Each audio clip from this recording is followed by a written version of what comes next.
So bear with me a bit in this beginning this short episode of my podcast. The Barcelona segment, the soccer segment, the audio is a little bit off.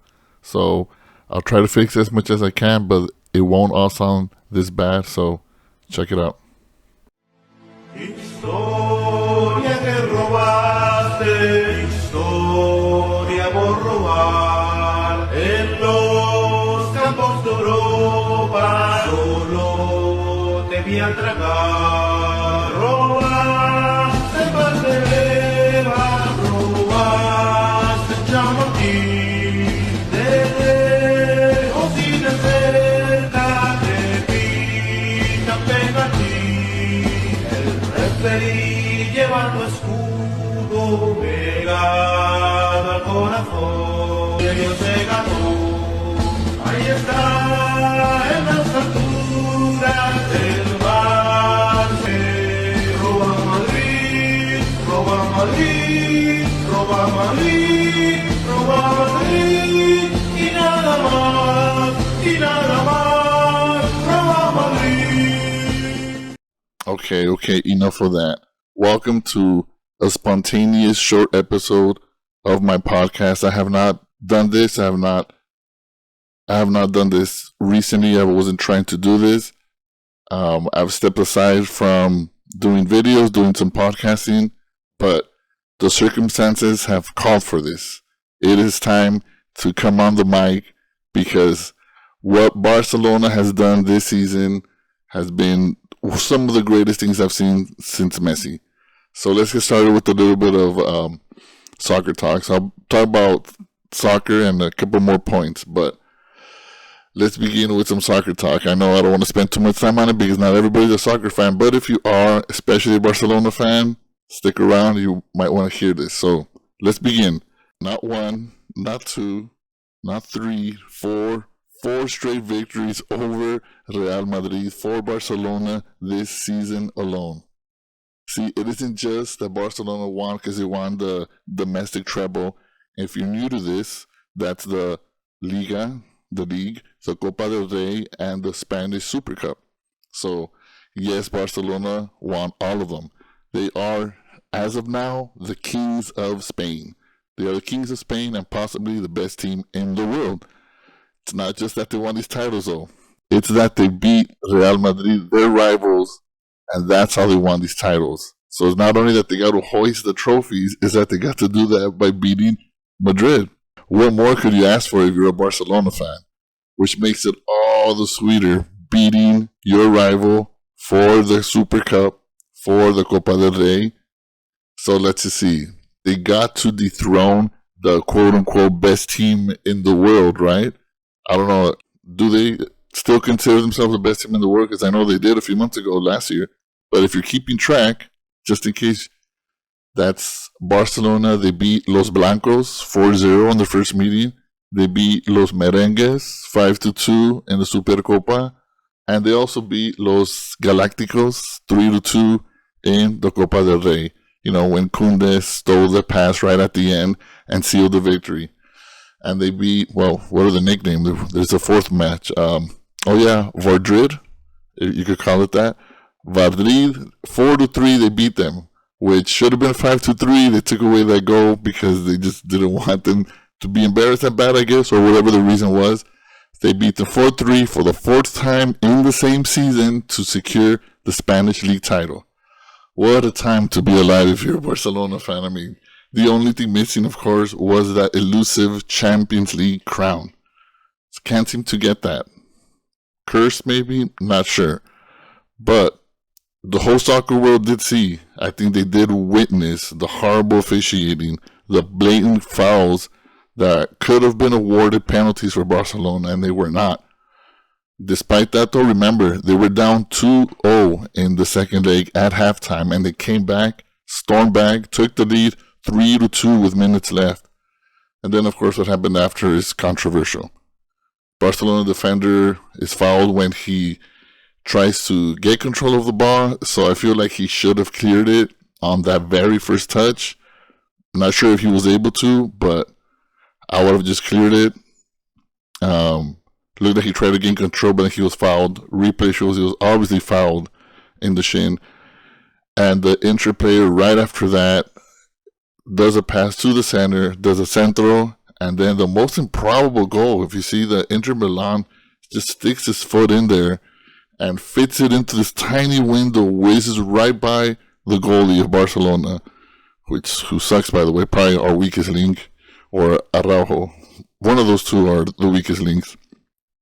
And that unthinkable, improbable goal happens. They go on to lose that match. No final, no Champions League crown. But, I mean, the officiating, I think the whole world saw it. And I don't know. Maybe Madrid paid the ref, so they wouldn't win. At least that's what some conspiracies are. Whatever your theory or conspiracy, your opinion might be on that matter. One thing is for sure, that game, the officiating did not benefit Barcelona whatsoever.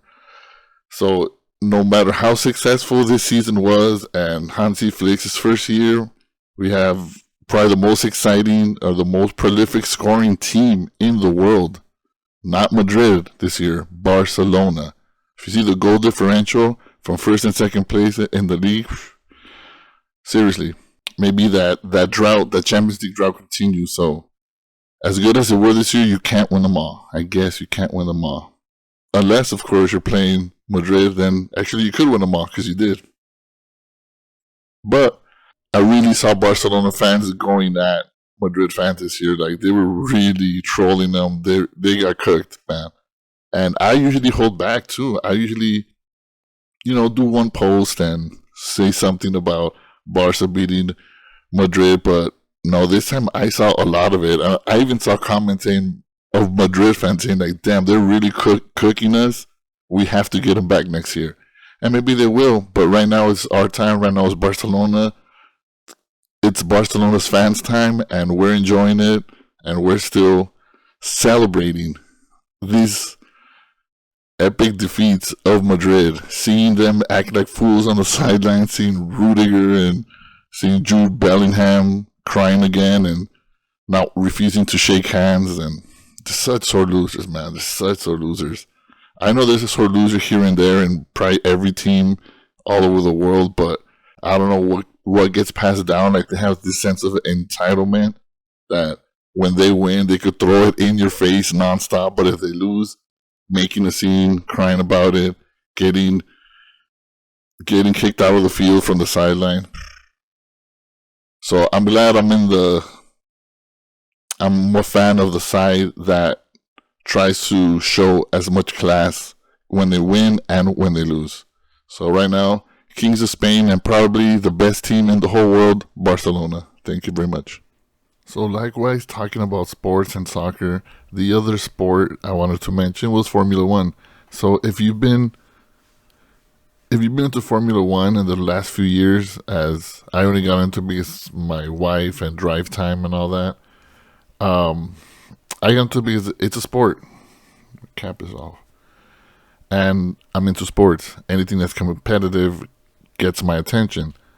And then seeing Max Verstappen take over a couple years ago, not right now, every single race, he's winning every single race. Like, that didn't make it fun.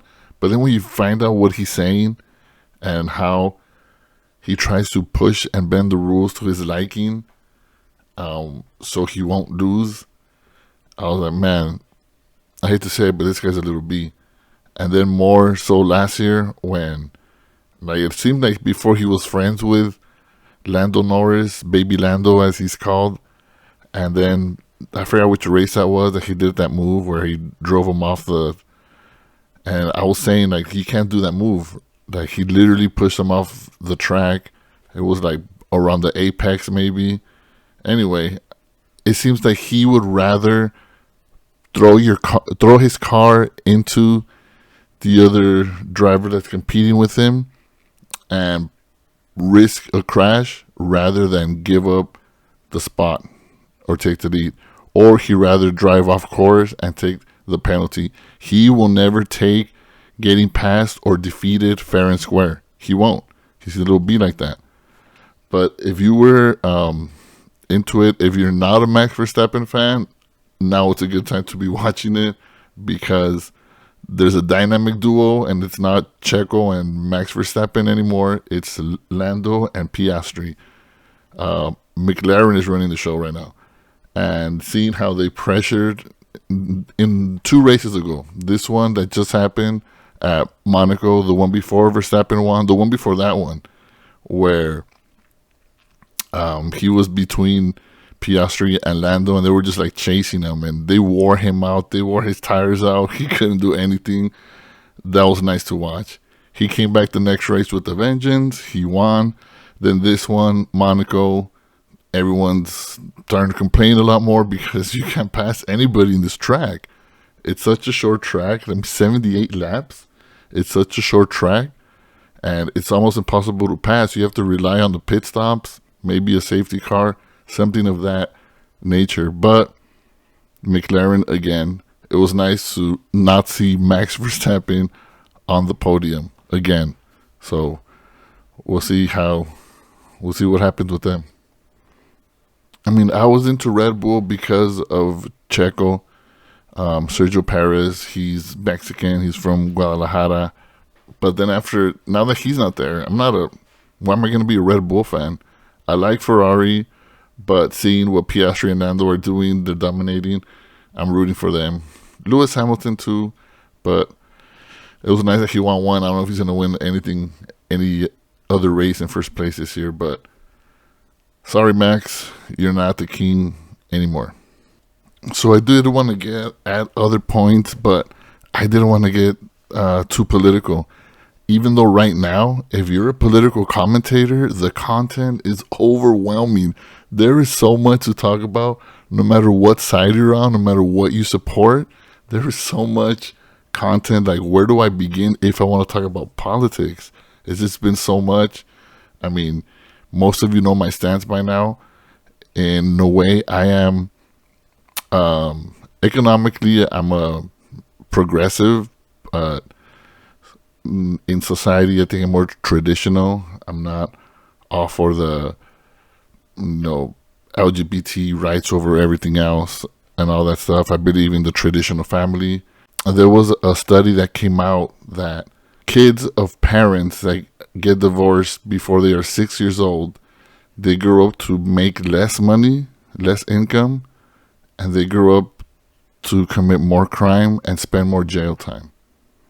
So that's just more proof that you need a two-parent household. That system works. That was ordained by God. That is a system that works to help raise, well thought out, stable minds that could succeed in life.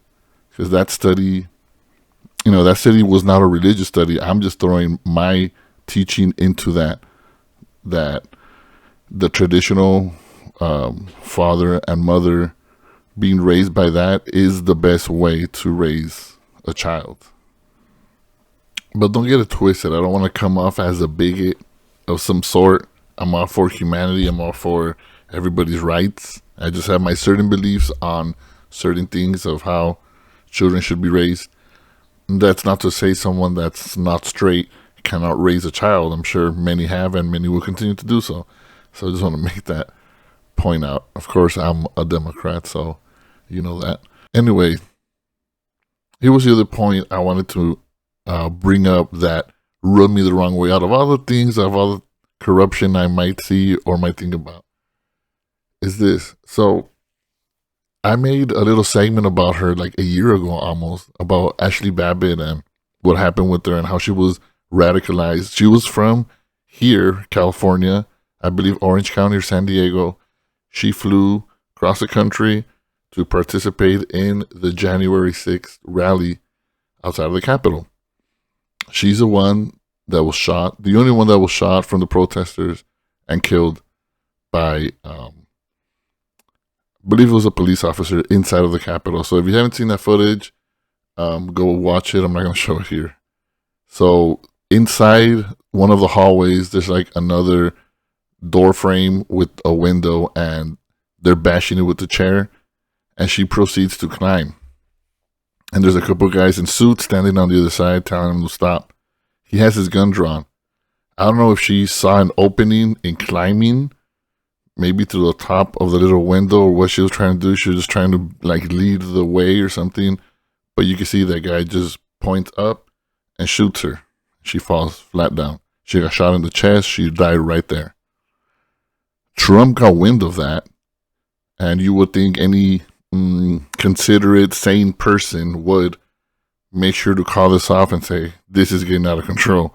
Someone just got killed. One of my supporters just got killed because I, told them, convinced them to do this, or whatever the case. That should have been enough to stop this nonsense, to stop that madness that was January 6th. But no, of course, that didn't happen. And if you see here, so they're awarding her family $5 million of your taxpayer money for her family. As they say, let that sink in. So why is that strange? Well, first of all, you're not awarding a victim here. You're awarding a criminal that trespassed and was in the middle of committing a crime. So you mean to tell me if someone breaks into your house and you shoot them to stop them from either harming you or whatever the case, someone breaks into your house, you shoot them, they die. Then the family gets awarded, that criminal's family gets awarded millions of dollars because you killed that poor guy or that poor female in this case. How does that make sense? Why is the criminal getting awarded, the side of the criminal? And then if you think about it, there was police officers, there was other people that were attacked and killed. They died after that. There was, I think, 3 cops in total. Some died by suicide after this. They were not awarded for standing their ground and defending the Capitol, but you're awarding some of the ones who broke in. That is just so far out, completely loony, unexplained, and contrary, 100% contrary to the, stop all the criminals, all the immigrants are criminals. They are about the rule of law. They are the party of the rule of law. Like, what? You're rewarding the criminals who broke in, and I'm not even mentioning the 1,500 insurrectionists that were pardoned. I get what the argument says, that some just merely walked in and they were arrested. The ones who were still serving time were the ones who were specifically seen in video attacking police officers, hitting them with weapons. And actually, like the first guy who broke that window, like that guy was serving time.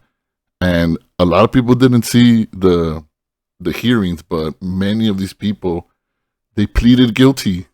So they accepted that they did wrong and they're serving time for what they did wrong, and they were pardoned. Why were they pardoned?